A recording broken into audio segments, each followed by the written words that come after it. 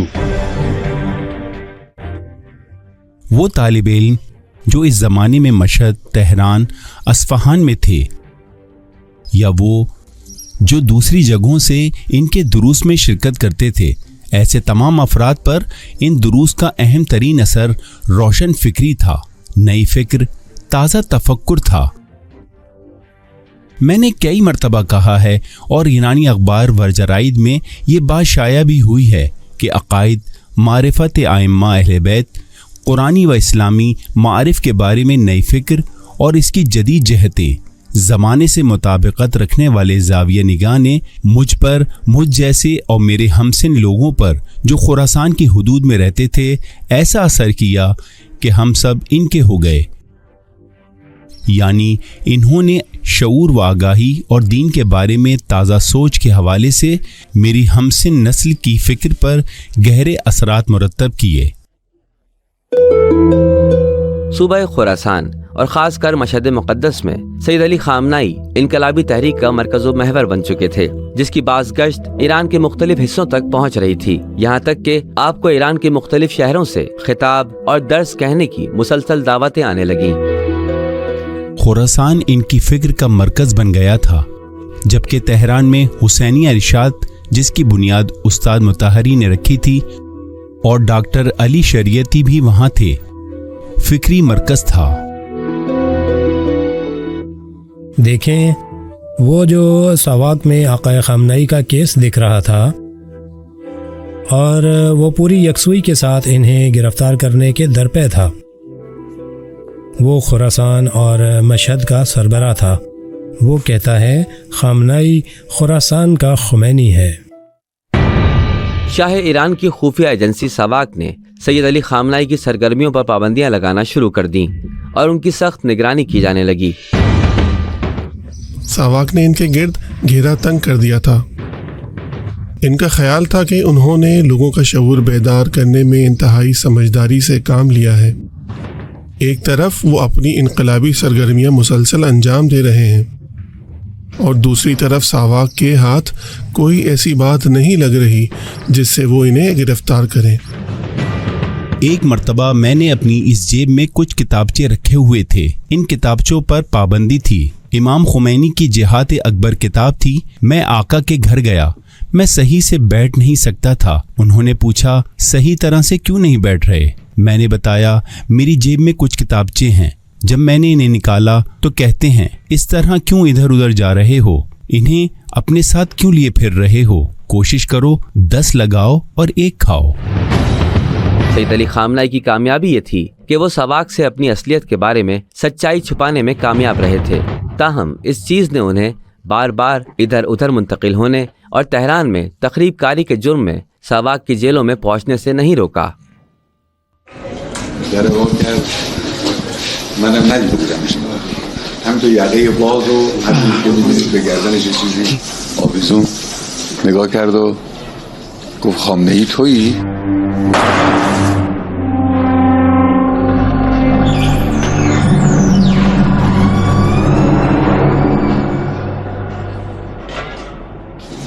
گفتم بله. گفت خامنه ای که میگن تویی ها؟ منو میشناسی؟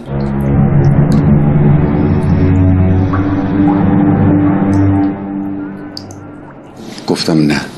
گفت من منوچهریم. نگاه کرد تو چهره من، اثر حرف خودش رو تو صورت من ببین.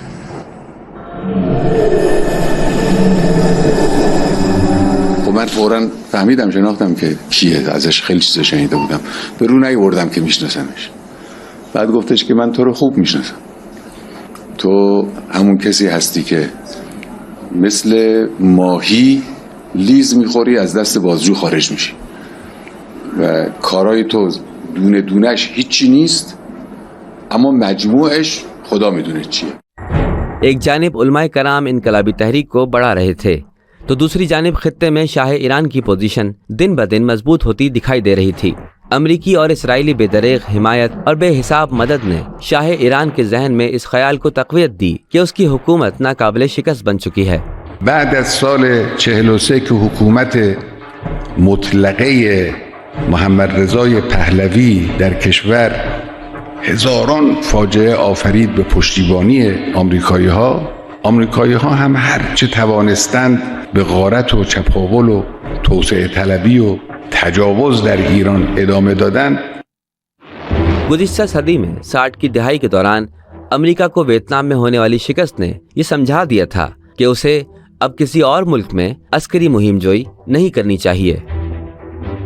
اس وقت کے صدر رچرڈ نکسن نے خارجہ پالیسی کے بارے میں کچھ ایسے نظریات پیش کر دیے کہ جسے نیکسن ڈاکٹرائن کہا جاتا ہے، جس کے تحت خطے میں امریکی مفادات کی حفاظت اس کے علاقائی نمائندوں اور پراکسیز کے ذریعے کی جانی تھی. اسی وجہ سے اس کی کوشش تھی کہ شاہ کی حکومت سے ایک تھانے دار کا کام لے. اس عنوان کو امریکی حکام نے بیانات میں واضح طور پر دیکھا جا سکتا ہے. خطے میں اپنے ایک تھانے دار کے طور پر اس سے کام لے رہے تھے. امریکہ شاہی حکومت کو وافر مقدار میں اسلحہ دیتا تھا. البتہ امریکیوں کی اپنی زیر نگرانی، جیسا کہ میں نے بتایا، 40,000 امریکی فوجی یہاں نگران تھے. امریکہ نے ایران کے اہم ترین صنعتی اور اقتصادی وسائل پر تسلط جما لیا تھا اور ان شعبوں میں تمام چھوٹی بڑی پوسٹوں پر امریکی شہری ملازمت کرتے تھے. آمریکایی ها چند 10,000 مأمور در ایران داشتن. حالا رقم دقیقش مهم نیست، 50,000 60,000 بیشتر. اینها مأمورین سیاسی بودند، امنیتی بودند، نظامی بودند در داخل ایران، در داخل مجموعه مدیریت ایران، چه در ارتش، چه در سازمان‌های اطلاعاتی، چه در بخش‌های گوناگون دیگر، برنامه ریزی و غیره نشسته بودند. پول خودشون را، مزد خودشون را به اضعاف مضاعف از دولت ایران می‌گرفتند، برای آمریکا کار می‌کردند. امریکی کہتے تھے کہ ایران میں ان کا کنٹرول شاہ ایران کی جابرانہ اور ظالمانہ پالیسی کے سبب مستحکم اور دائمی ہے. اسی سیاسی ماحول کے دوران 1971 میں اس وقت کے امریکی صدر جمی کارٹر نے شاہ ایران کی حمایت کا اظہار کرنے اور اس کی حکومت کو مضبوط بنانے کی خاطر ایران کا دورہ کیا. ایران عظیم شاہ کی قیادت کی بدولت دنیا کے سب سے زیادہ ہنگامہ خیز خطوں میں استحکام کا جزیرہ بن چکا ہے.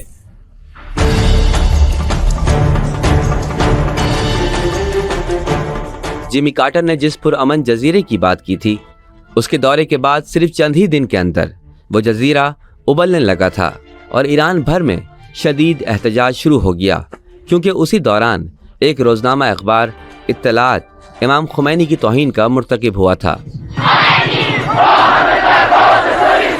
اس کا خیال تھا کہ اگر وہ امام خمینی کی توہین کرے گا تو ان کا وقار مجروح ہوگا،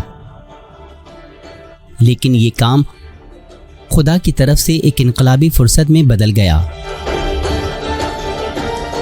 که عمق توطئه دشمن را در اهانت به امام بزرگوار درک کردند، فهمیدن مسئله چیست؟ صرفاً این نیست که خواستند به امام بزرگوار اهانتی بکنند. عمق توطئه رو درک کردند. در این شهر قم اولین تظاهرات مردمی گسترده علیه اون حرکت خائنانه به وجود آمد. ایران کے مختلف شہروں میں لاکھوں افراد سڑکوں پر نکل آئے اور سید علی خامنائی کی تشکیل کردہ انقلابی مجاہد علماء کونسل نے ان مظاہروں کو منظم کرنے میں مرکزی کردار ادا کیا. ہمارا انقلاب بہت ہی خاص انقلاب ہے، کسی بھی طرح سے کسی دوسرے انقلاب سے قابل موازنہ نہیں ہے. ہمارا انقلاب روزگار، گھر اور آزادی کے نعروں پر نہیں تھا، یہ ایک الہی انقلاب تھا. ایسا انقلاب تھا جسے امام خمینی نے خدا کے بھروسے پر برپا کیا. وہ خدا کی قوت کا نشان بن گئے. انہوں نے الہی ارادے کو زمین پر نافذ کیا. ایران میں لاکھوں افراد کے مظاہروں نے شاہ ایران کو خوفزدہ کر دیا. شاہ نے صدام حسین عراقی صدر پر امام خمینی کو عراق سے نکالنے کے لیے شدید دباؤ ڈالا تاکہ امام خمینی کی عراق سے ایران کے اندر انقلابی فعالیت کا خاتمہ کیا جا سکے. شاہ کے کہنے پر امام خمینی کو صدام نے عراق چھوڑنے کا کہا، لیکن امام خمینی کہاں جائیں گے اس کا کوئی علم نہ تھا. کوشش کی گئی کہ کویت چلے جائیں لیکن اجازت نہیں دی گئی. اس وقت بہت سے آپشنز پر بات ہو رہی تھی، جن میں سے ایک لبنان جانے کی تجویز بھی تھی.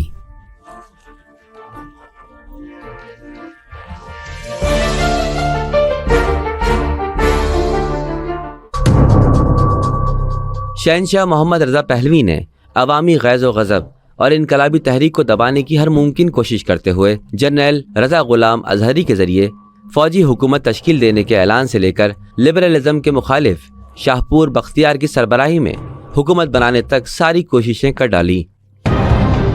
شاہ کی کوشش تھی کہ کسی بھی طرح اس کی سلطنت بچی رہے اور عوام شاہ کو گرانے کا خیال چھوڑ دیں. اس لیے شاہپور بختیار نے حکومت سنبھالنے کے بعد فرانس میں امام خمینی سے ملاقات کی خواہش ظاہر کی. امام خمینی نے کہا، ملاقات کرنی ہے تو پہلے استعفیٰ دے کر آؤ.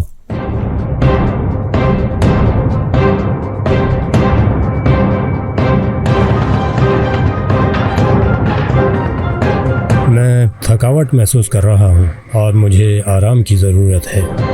امریکیوں نے شاہ ایران سے کہا کہ وہ اس وقت تک ایران سے باہر چلے جائیں جب تک شاہپور بختیار حالات پر قابو نہیں پا لیتا.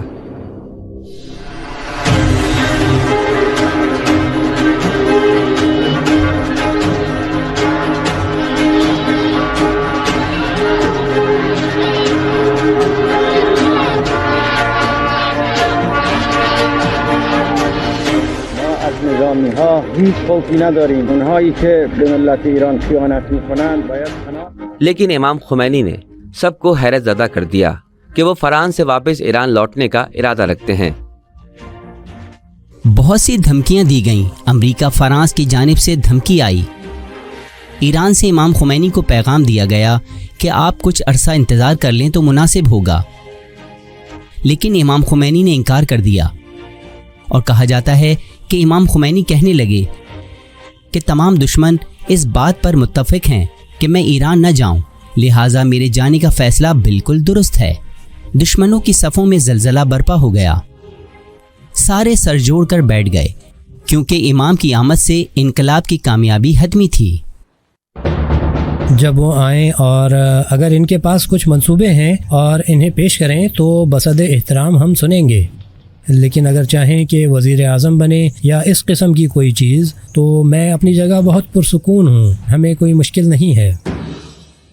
مجھے وزیر اعظم شاہپور بختیار سے ملاقات کے لیے مدعو کیا گیا ہے. میں نے ان سے کہا، جناب میں یہاں اسرائیلیوں کی حفاظت کا ذمہ دار ہوں، مجھے بتائیں کہ کیا ہم کسی بھی ہنگامی صورتحال میں اپنی حفاظت کے لیے حکومت پر بھروسہ کر سکتے ہیں؟ اس نے مجھ سے کہا، فکر نہ کرو، سب کچھ قابو میں ہے. اگر تم خمینی کے لیے کچھ کر سکتے ہو تو کرو. آپ سمجھتے ہو کہ اس کا کیا مطلب ہے؟ وہ ایک قتل کو انجام دینے کو کہہ رہا تھا.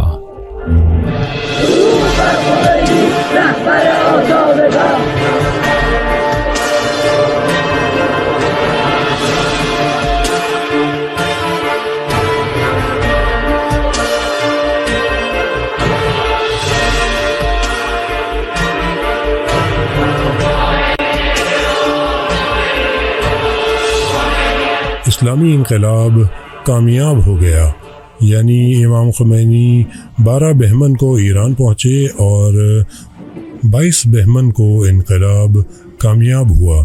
ان 10 دنوں کو دہائے فجر کہا گیا۔ یہ دہائے فجر انقلاب کی علامت ہے جو آج تک منایا جاتا ہے۔ اس وقت فرانسیوی فلسفی میشل فوکی ایک صحافی کے عنوان سے امام خمینی کے ساتھ موجود تھا۔ فوکو نے فرانس کی صحافت میں یہ دھماکہ خیز خبر بریک کر دی کہ ایران کا انقلاب روحانی سیاست کے ساتھ طلوع ہو رہا ہے۔ جامعه بدون آرمان، بدون مکتب، بدون ایمان ممکنه به ثروت برسد، به قدرت برسد، اما اون وقتی هم که به ثروت و قدرت برسه تازه میشه یک حیوان قدرتمند، یک حیوان سیر و قدرتمند، و انسان گرسنه از حیوان سیر ارزشش بیشتره. اسلام این رو نمیخواد. اسلام طرفدار انسانی است که هم برخوردار باشد، هم قدرتمند باشد و هم شاکر و بنده خدا باشد، جبهه عبودیت بر خاک بسایه. انسان بودن، قدرتمند بودن و بنده خدا و عبد خدا بودن، این اون چیزی است که اسلام میخواد. اسلامی انقلاب کامیاب ہو گیا۔ ادھر واشنگٹن اور اس کے یورپی متحدین سوچ رہے تھے کہ یہ جلد یا بدیر اس انقلاب کو رام کرنے میں کامیاب ہو جائیں گے، لیکن سوویت یونین نے ایران کے اندر اپنے اتحادیوں پر انحصار کیا ہوا تھا کہ وہ آخرکار تمام امور کی زعامت کو سنبھال لیں گے۔ ایران کے اندر بھی ایسے لوگ موجود تھے جن کا یہ خیال تھا کہ انقلاب کا مشرقی یا مغربی دونوں محاذوں کی طرف جھکاؤ نہ کرنا جلد ہی اسے ناکام بنا دے گا، لیکن کوئی یہ اندازہ نہیں لگا پا رہا تھا کہ یہ انقلاب گزشتہ صدی سے دنیا کو کنٹرول کرنے والے مادی خیالات پر مشتمل تہذیبوں سے منفرد اسلامی تہذیب کی نشات ثانیہ کا پہلا مرحلہ بن جائے گا۔ پہلی بات یہ ہے کہ ایران کے اسلامی انقلاب میں، جو کہ حقیقت میں یہ انقلاب ایران سے شروع ہوا، شیعوں نے اس کا آغاز کیا، لیکن ہم نے کبھی بھی اس انقلاب کو نہ ایرانی اور نہ شیعی انقلاب تصور کیا، بلکہ اسے ہم ایک اسلامی، انسانی اور عالمی انقلاب سمجھتے ہیں۔ یہ انصاف کے حصول کی ایک تحریک ہے اور اپنے جوہر میں یہ عقلانیت، اخلاقیات اور انصاف پر مشتمل ہے۔ ان میں سے ایک کا ہونا ممکن نہیں، کیونکہ دوسرے دو کے بغیر ایک بھی حاصل نہیں ہو سکتا۔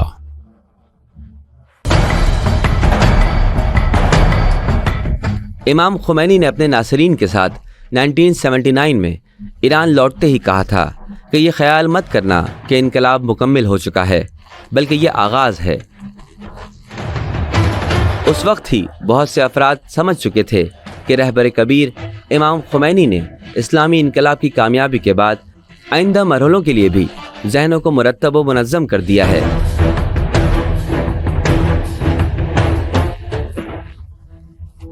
ابتدائے اسلام کی اصلی بنیادی اصولوں کی طرف واپسی اور اسلامی ریاست کی تشکیل کا خیال ایک ہی وقت میں بہت عمومیت اختیار کر گیا، اور اس کے اور بھی بہت سے اثرات ہوئے، لیکن زیادہ تر اسلامی ریاست کے احیا کی امنگوں اور امیدوں کا اظہار نظر آتا تھا۔